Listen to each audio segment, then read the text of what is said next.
Ever been to a restaurant, wanted to get 2 items, but knew you only had room in your stomach for 1? Well, that's why I created the pho banh mi, 2 of my favorite Vietnamese dishes on 1 plate. You're definitely gonna wanna check this recipe out. Let's get started on our banh mi pho. I've got some water here. We're gonna make a quick pho stock. What I'm gonna do is add some of the essentials. Right here, we've got Chinese 5-spice, some hoisin sauce,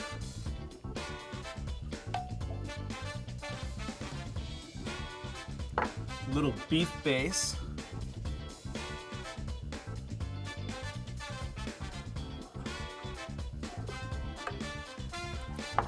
and last but not least, some fish sauce.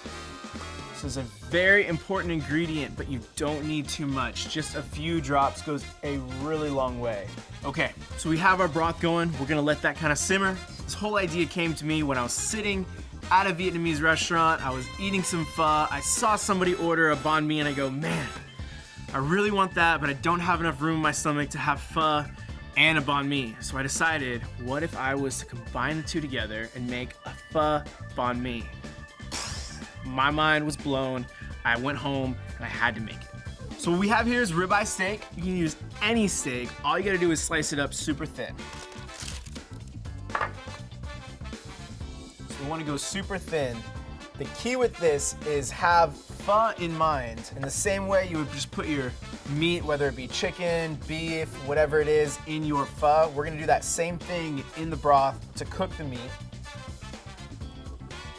If you need to save time, you can always get your meat pre-cut from the market. They'll take care of everything for you. Before you add your meat to your broth, you want to make sure your broth is seasoned exactly how you want it to be, because the flavor of the broth is what's going to transfer onto the meat. Broth tastes exactly how I want it to be. Now what I'm going to do is I'm going to throw my meat in there.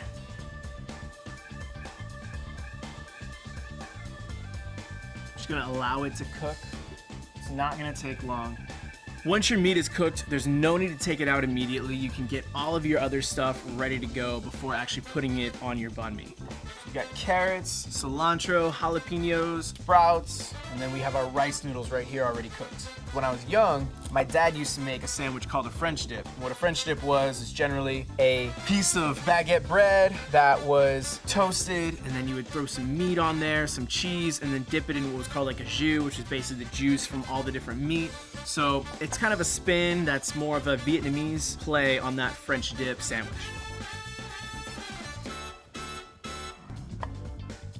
Carrot's good to go. Onto my jalapeno.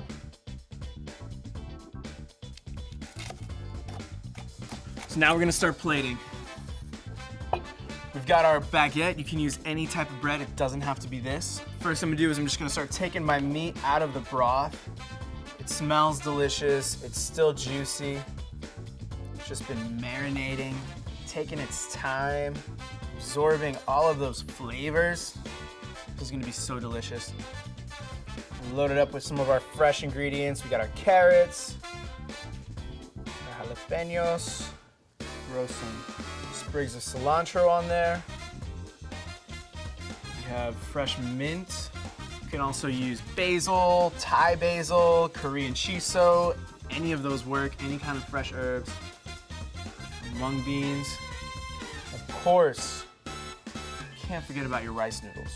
So what's great about this is all of these ingredients are gonna absorb the broth of the pho when we dip it in there and take that big, delicious bite. Strain out our broth.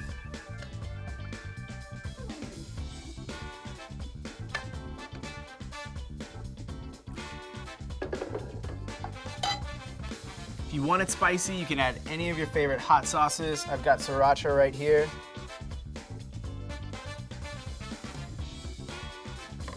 So we have all of our ingredients that we cooked really quick, really easy. Our meat that was in our pho broth, our vegetables that we put right on top of the bread, and then our rice noodles. All of the ingredients that are essential for a pho in a banh mi. All right, you're gonna wanna keep an eye, pay close attention, all right? So first, you gotta get this elbow out. It's important, all right? Kind of meet it halfway. Oh my gosh, yes.